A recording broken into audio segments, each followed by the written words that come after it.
वो तभी होगा जब हम उसका सानिध्य करेंगे, और सानिध्य तब होगा जब तुम पूर्ण रूप से तैयार हो जाओगे मरने के लिए, क्योंकि जीवित लोगों का यह काम नहीं है। जितने भी महापुरुष आए, या तो अंतिम सीढ़ी में जब लोग हार मान गए तब उनको स्वीकार किया गया, या फिर शरीर छोड़ दिया उसके बाद उनको सिद्ध बता दिया गया। स्टार्टिंग में कौन मानता है? हर कोई तो स्वीकार नहीं करेगा। किसका विरोध नहीं हुआ? सबका विरोध हुआ। संतों का विरोध हुआ, युग पुरुषों का विरोध हुआ, देवताओं का विरोध हुआ, यहां तक महादेव का भी विरोध हुआ है। तो आज सम्मान भी तो वही लोग कर रहे हैं जिन्होंने कल को विरोध किया था। सम्मान थोड़ी ना, जीवित रहते हुए तो कोई सम्मान ही नहीं करता किसी का भी। उनके आधार पर तो यही हम आपसे कहना चाहते हैं कि आप जागो। स्टार्टिंग में असुर आपकी परीक्षा लेंगे, फिर सुर आपकी परीक्षा लेंगे, और फिर ईश्वर भी आपकी परीक्षा लेगा। तुम जिस स्थिति में खड़े हो वहीं से जाओ। प्यारे मोहन, सीधी सीधी बात यही है। ज्ञान के कचरे को आग लगाकर तुम जब खाली बैठ जाओगे, वजन नहीं रहेगा, तभी सारी चीजें कर पाओगे। जब तक तुम्हें यह पता है कि मैं मनुष्य भी हूं, तब तक वो नहीं आ सकता, क्योंकि प्रेम गली अति सांकरी, जामे दो न समाये। तेरा होना ही तेरे लिए सबसे बड़ी बाधा है, मेरा होना ही मेरे लिए सबसे बड़ी बाधा है। वो भाव है, उस भावातीत से मिलने के लिए हमें भाव विभोर होना होगा, और नौटंकी नहीं करनी है। रियलिटी में जब दुआ मांगी जाती है, प्रार्थना की जाती है, तो रियलिटी में की जाती है, प्रेजेंट लाइफ में की जाती है। क्या नहीं दिया उसने? 10 रुपए का नारियल चढ़ाकर तुम नौकरी छोकरी मांग रहे हो, बिजनेस में आगे सक्सेस होना चाहते हो, यही सब मांग रहे हो। क्या नहीं दिया उसने तुम्हारे लिए? तो यही तो सिखाया गया है ना। किताबें सारी यही सिखा रही है, समाज सारा यही सिखा रहा है। जब सिखाने वाले यही चीज सिखा रहे हैं तो करने वाला क्या करेगा? उसकी सामर्थ्य है कितनी? एक नवजात शिशु की ताकत क्या है पूरे परिवार के आगे? माया की उतनी ही आवश्यकता है जितनी गाड़ी में डीजल और पेट्रोल की। मैं नकारता नहीं हूं, मैं स्वीकार करता हूं, क्योंकि माया से परे त्रिदेव भी नहीं है। जिसने माया का निर्माण किया वो भी माया से परे नहीं रहा। जो कुछ दृष्टिगोचर है, जो कुछ दिखाई दे रहा है, वो माया का ही प्रतिरूप है। दिखाई तो तुम्हें तुम्हारा शरीर भी रहा है, तुम अपने शरीर को भी देख रहे हो, ये भी माया का ही रूप है। जो तुम 40 साल पहले थे तो क्या वो अब हो? जो आज से 15 साल पहले तुम थे, क्या वो तुम अभी हो? और क्या अभी जो हो वो भविष्य में वैसे के वैसे ही दिखे रहोगे या बने रहोगे? संभव नहीं है।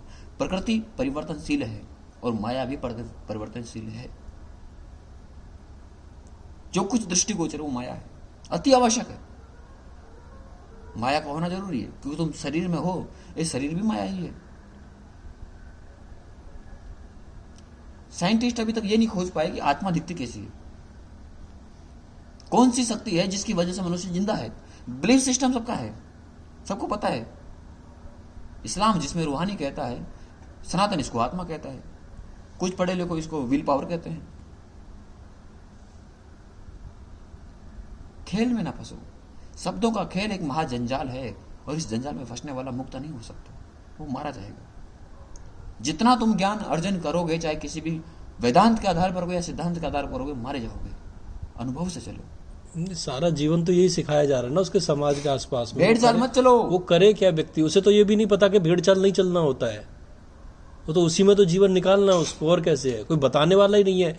0.01% लोग हैं जो जानते हैं, और वो भी फिर बोलते नहीं है ही कहाँ। और जो है, जिनको लगता है भी लोगों को विश्वास है कि ये कुछ सिखाएगा, वो ढोंग और पाखंड से भरा हुआ आदमी है। कहाँ से बच पाओगे आप? कहाँ मिलेंगे ऐसे लोग? आपने अपने जीवन में, आप संत होने के बाद भी अपने जीवन में देखा होगा कितने प्रतिशत लोग ऐसे मिले होंगे जो इन बातों पर विश्वास करेगा। उनका तो सारा जीवन इन्हीं पाखंडों से भरा हुआ है ना। और वो आपको भी यही बोलेंगे, अरे क्या फालतू की बातों पढ़ रहा है, कुछ नहीं होता इन चीजों में। जो जानकार लोग हैं उनको भी सिखाए जाते हैं अनजान लोग। व्यक्ति क्या करे? साधारण व्यक्ति की है क्या हैसियत क्या है? जो पूर्ण आत्मबोध को धारण कर चुके हैं, वो एक माँ की भांति होते हैं। जो बच्चे जितने खिलौनों से खेलना चाहते हैं, खेल रहे हैं, उनको डिस्टर्ब नहीं करते। खेलने दो।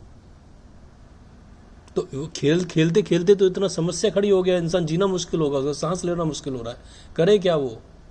ये पीड़ा और कहाँ से रही है, लोग फंसे जा रहे हैं। जब खिलौना टूटेगा तो बच्चा रोएगा भी सही, और बच्चे को चाहिए कि खिलौना टूटने के बाद माँ से मिले और कहे कि अब मेरा जी भर गया है। और अगर खिलौना टूट गया फिर दोबारा खिलौना चाहिए खेलने के लिए, तो खेलेगा वो, फिर माँ डिस्टर्ब कहाँ करेगी? प्यास बच्चे को होनी चाहिए ना। माँ समझा कर बुझा कर उसको मनाना भी चाहिए। अगर बच्चा कहता है कि मैं उसके खेलना है, मुझे खेलना है, ना मुझे खाना खाना है, ना मुझे कपड़े पहनने हैं, ना नहाना धोना, ना कहीं बाहर जाना, मेरे को सिर्फ खेलना है, तो माँ क्या करेगी? जबरदस्ती। ईश्वर को फर्क ही नहीं पड़ता है ना, तुम क्या कर रहे हो? तुम वहां से परमिशन लेके आए थे, हम जा रहे हैं प्रभु आपके इस लोक में, जिसको पृथ्वी लोक कहते हैं, हम उस लोक में जाकर के आनंद लेना चाहते हैं। सो तुम आ गए शरीर धारण करके। डिपेंड ये नहीं है कि तुम किस जाति समाज वर्ण के हो, तुम जलचर हो, थलचर या नमचर हो, तुम आ गए मतलब आ गए। अब तुम यहाँ कैसे खेलना चाहते हो तुम्हारे ऊपर डिपेंड। तुम एक खिलौना टूटते हो, दूसरा खिलौना मांग लेते हो, दूसरा टूटे तीसरा मांग लेते हो। पहले पढ़ाई में पास होना है, फिर अच्छी नौकरी मिल जाए, फिर अच्छी छोकरी मिल जाए, फिर बच्चा बच्ची हो जाए, फिर रोजगार बढ़ जाए, फिर उनके बच्चा बच्ची के बच्चा बच्ची हो जाए। क्या मांग रहे हो? तो इसके अलावा जीवन है दूसरा भी कैसे पता लगेगा? सारा खिंचाव तो सारा समाज तो इन्हीं चीजों की तरफ लेके जा रहा है। बचपन मैंने में संभोग से एक बात जानी है, कामुक व्यक्ति कितना भी कामुक हो, अंत तो बतवा उसे रियलाइज हो ही जाता है कि अब आगे कुछ नहीं है। लेकिन तब भी नहीं छूट पाता ना, वो छूट तो तब भी नहीं घड़ी पाता। जब तुम्हें रियलाइज हो रहा है कि सब नश्वर है, परमात्मा ने बोध का कई मार्ग दिया है, एक नहीं कई मार्ग दिया है। शमशान घाट उत्तम स्थान, जहां लोग कहते हैं यही अंतिम सत्य है। वो कहने के लिए शब्द ही है केवल। शब्द से तो सब कुछ होता है, वो- शब्द से ही तो संसार की रचना हुई है, तो जिसे डो- नादोकार कहा है। आप अनुभव से सीखेंगे। हम जब कहते हैं कि पहले इस्तेमाल करो फिर विश्वास करो, इस रियलिटी को आप ध्यान से सुनो कि हम कह रहे